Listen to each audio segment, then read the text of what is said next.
او بھائی آپ کو پتہ ہے آج سائنس اور روبوٹکس اور پروستھیٹکس میں کس کمال کی ترقی ہو رہی ہے۔ مشینی بازو اور اعضاء انسانوں کے ساتھ جوڑ جوڑ کر اب انسان ان کو اپنے دماغ سے چلا سکتا ہے۔ اور مزے کی بات یہ ہے کہ یہ جو نظریہ روبوٹیشن ہے نا، یہ اس کا بڑا ہی پکا ثبوت مل گیا۔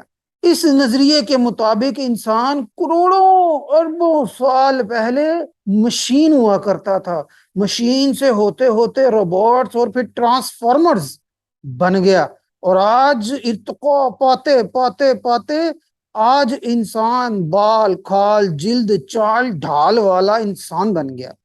یہ جو آج ہم بغیر کسی بجلی کے یہ تاروں سے اور دھاتوں سے بنے ہوئے مصنوعی اعضاء کو اپنے جسم کے ساتھ لگا کر دماغ سے کنٹرول کر رہے ہیں نا، اس کی انفارمیشن ہماری جنیات میں کروڑوں سالوں سے چلی آ رہی ہے۔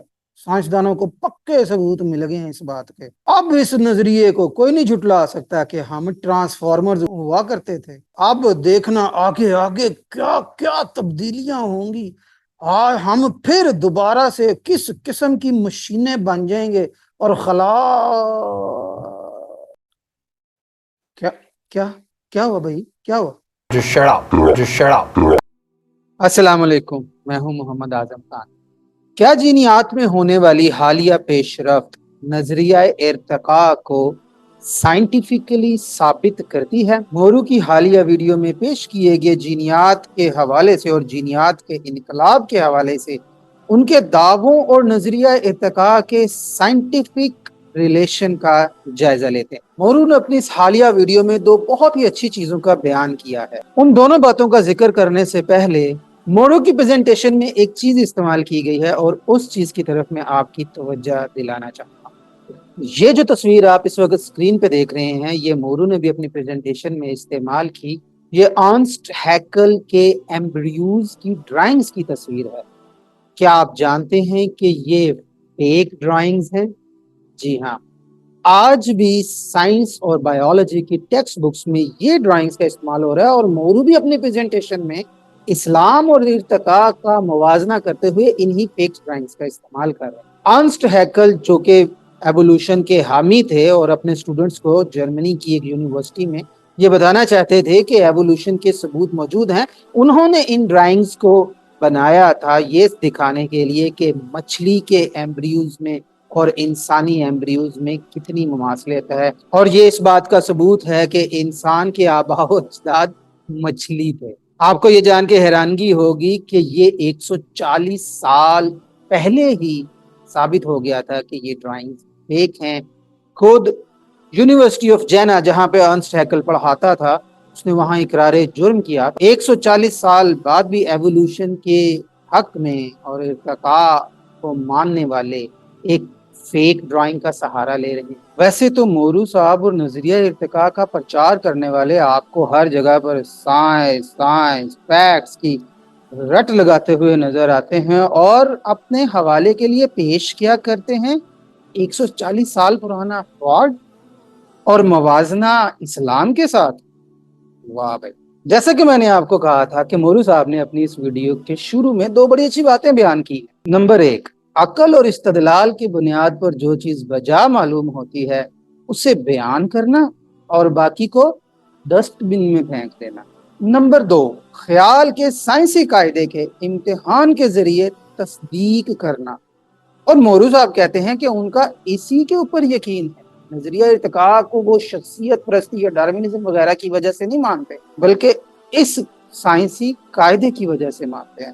چلیے انہی دو اصولوں کی بنیاد پر ہم مورو صاحب کے دعووں کا ذرا جائزہ تو لیتے ہیں۔ اچھا جی، مورو صاحب کی ابھی اسٹیٹمنٹ کو ذرا کھولتے ہیں۔ آپ کا کوئی خیال ہے اسے امتحان سے گزارا جاتا ہے؟ وہ امتحان سائنسی قاعدے سے لیا جائے گا، یوں آپ کے خیال کی تصدیق ہو جائے گی۔ مجھے تو لگا تھا کہ مورو صاحب اپنی آگے پیش کی جانے والی باتوں کو شاید انہی اصولوں پر رکھ کر بیان کریں گے، مگر افسوس پورے ویڈیو میں کوئی ایک بات اپنے بیان کردہ سائنسی قاعدے سے نہیں پیش کی گئی۔ مورو صاحب نے یہ جو سٹیٹمنٹ دی ہے نا، اس کو سائنسی اسلام میں سائنٹیفک میتھڈ کہا جاتا ہے، اور یہ خیال سے شروع نہیں ہوتی، یہ قدرتی مشاہدے سے شروع ہوتی ہے۔ آپ کو خیال ہی کہاں سے آیا کہ آپ بندر سے بنے؟ مورو صاحب نے آگے اپنی ویڈیو میں جینیات کے انقلاب پر بہت چیزیں پیش کی کہ ہمارے ڈی این اے میں انفارمیشن ہوتی ہے، اور ہم نے اس انفارمیشن کو پڑھ بھی لیا ہے، نہ صرف پڑھ لیا ہے بلکہ اب ہم اس میں لکھ بھی سکتے ہیں، انچیاں چلا سکتے ہیں، کچ کچ کچ کچ۔ اور ارتقاء کی تاریخ بیان کی انہوں نے کہ کیسے سنگل سیل بیکٹیریا سے ملٹی سیل، پھر مچھلی، اور پھر اس طرح سے کرتے کرتے کرتے جو ہے آج انسان بن گیا، ارتقاء آ گیا۔ مزید انہوں نے ایک سائنسدان کا بھی بتایا کہ اس نے کیسے جینیات میں کینچیاں چلا کر اس جینیات میں مزید انفارمیشن شامل کر کے دل کی بیماری کا علاج ڈھونڈ لی۔ انسان کے ڈی این اے میں کینچیاں چلا کر دل کی بیماری کا علاج ڈھونڈنے سے یہ کیسے ثابت ہوا کہ کروڑوں سالوں تک مچھلی میں یہ جینیاتی کینچیاں چلا چلا کر اس کے کوڈ میں انسانی اعضاء پیدا کرنے کی انفارمیشن شامل ہو گئی؟ کیا آپ نے اس خیال کو سائنسی قاعدے کے امتحان سے گزارا ہے؟ کیا بغیر سائنسی عمل دخل کے جینیات میں بیرونی ذرائع سے خود بخود نئی انفارمیشن پیدا کر لینے کو آپ نے سائنسی قاعدے کے امتحان سے گزارا ہے؟ یہ چلو آپ نے نہیں، کسی سائنسدان نے ہی گزارا ہو۔ میں اپنے سوال کی طرف واپس آتا ہوں۔ سائنٹیفک میتھڈ میں سب سے پہلا سٹیپ ہوتا ہے قدرتی مشاہدہ، جس کی بنا پر آپ کو خیال آتا ہے کہ اس مشاہدے کی بھلا کیا وجہ ہوگی۔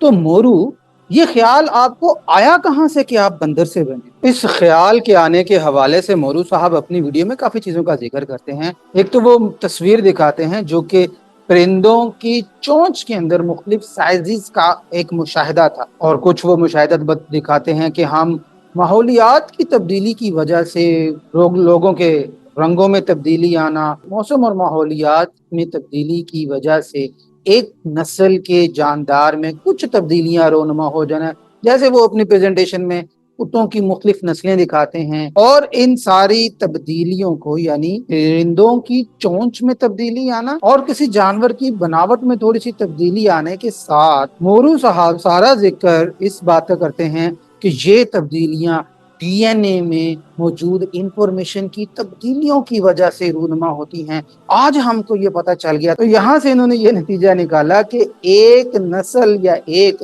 نوع کا جاندار دوسری نسل اور دوسری نوع میں بدل سکتا ہے۔ مورو صاحب، یہ جو آپ نے چیزیں ذکر کی ہیں یہ تو اڈاپٹیبلٹی ہے، یہ انفارمیشن تو ہمارے ڈی این اے کے کوڈ میں پہلے سے موجود ہے کہ اگر کہیں پر گرمی زیادہ ہے تو کوئی جانور اپنی کھال کو پتلا کر لے گا، اپنے بال کم کر لے گا، کہیں سردی زیادہ ہے تو وہ اپنے کھال کو موٹا کر لے گا یا بال زیادہ بنا لے گا، اور کہیں پر دوسری ماحولیاتی مائگریشن کی وجہ سے، مکس بریڈنگ کی وجہ سے کتوں کی یا ایک جاندار کی بناوٹ میں، جسامت میں کچھ فرق آ جاتا ہے۔